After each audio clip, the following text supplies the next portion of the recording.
Welcome back to Let's Play Ogre Battle 64. Last time we finished Scene 19 with Dardanelles 2, Dardanelle Harder. Today is Scene 20 in Jules Hills, but before we get there, we have a little bit of organized screen that's probably already half over. Very quick today in the organized screen, we sorted by level, we turned a knight into a paladin, we turned a cleric into a priest, and we did items. And just like that, we're at Scene 20, Brigade of Radiant Cross. I like it when it goes quick like that. It means I have to come up with less crap to talk about. There's a little mini cutscene for you, little intro. Lotus delivered an official address in Winea. What did they say? They said the Revolutionary Army smells, and they like to lick their own butts. They're planning to temporarily annex Blatness to protect its people from the activities of the Revolutionary Army. Once this kingdom regains stability, the status of independence will be returned to Blatness. Who would believe that? We don't like to lick our own butts. They're just trying to justify their invasion. It's not necessarily untrue. It is a fact that this kingdom and its people have been upset by our actions. The nobles, who fear that they will lose their social status, and those who are indifferent to what is going on around them, they will gladly accept Lotus as their savior. But we don't lick our own butts. Lotus also declared that there will be no peace accord with the Revolutionary Army. It's not good. This makes contacts with the Eastern Orthodox Church even more difficult.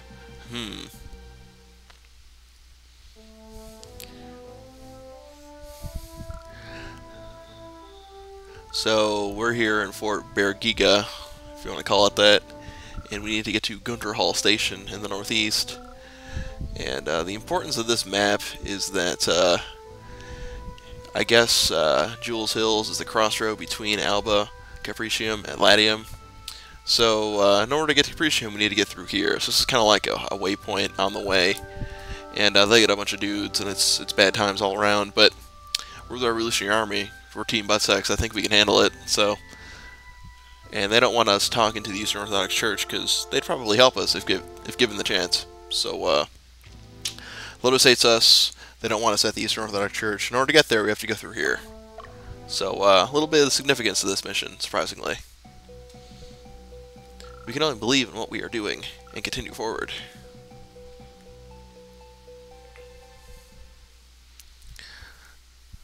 So good times with that. A little bit of significance to this one. We kind of have to make progress, and this is one of those missions that kind of springs toward the end game.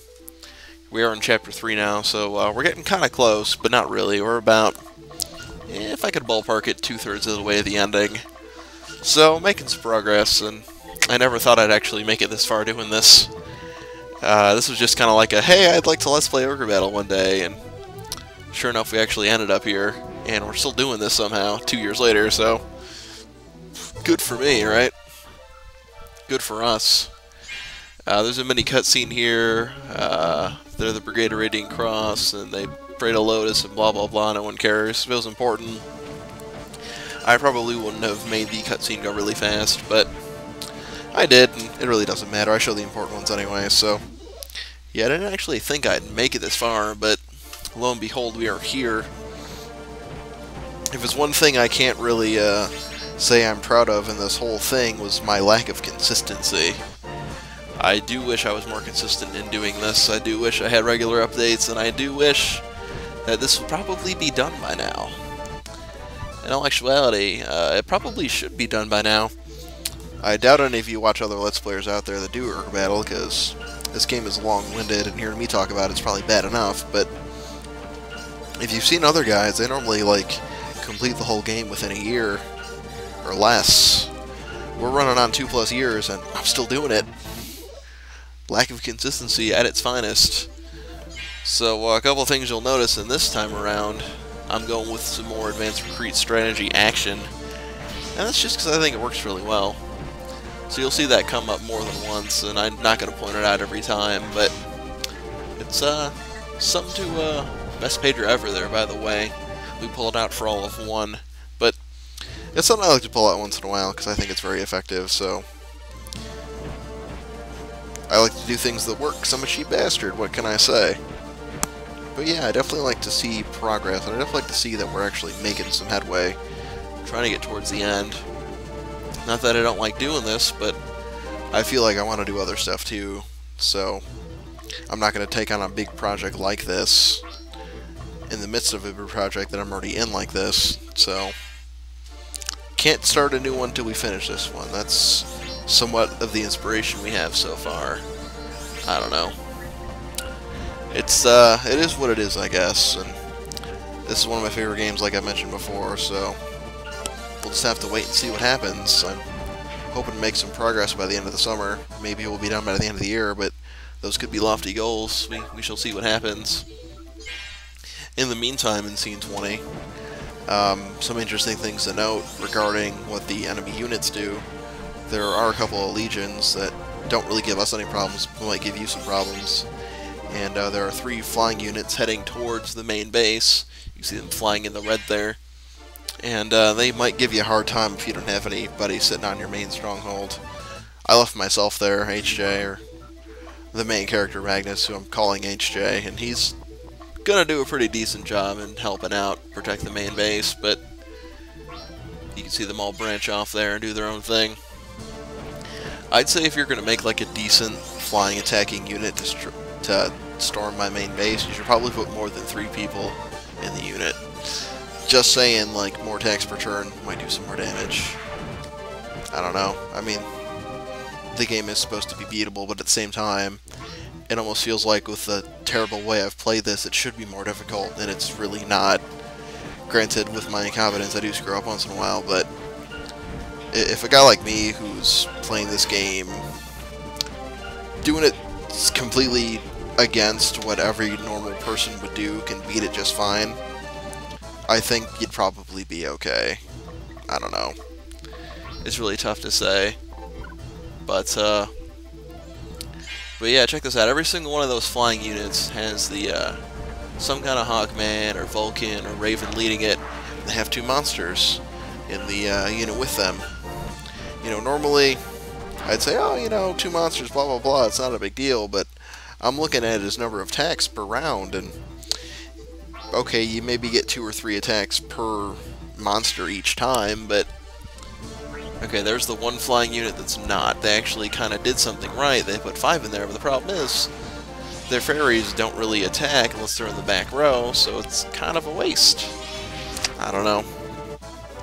I'm not gonna nitpick every single unit that the enemy sends at me. That'd be boring, but you know, if they wanted to make it more challenging, they'd probably have more fully stocked units in.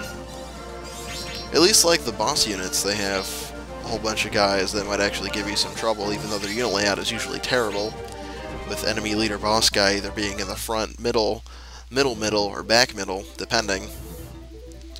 I don't know. That's something you should keep in mind if you're in the realm of game development. You want to make your game fun, but at the same time not too difficult, but at the same time not too easy. It's a weird middle ground developers have to kind of figure out, and some of them get really cheap, and they assign difficulty levels that you can set before you do things to range how bad your experience will be.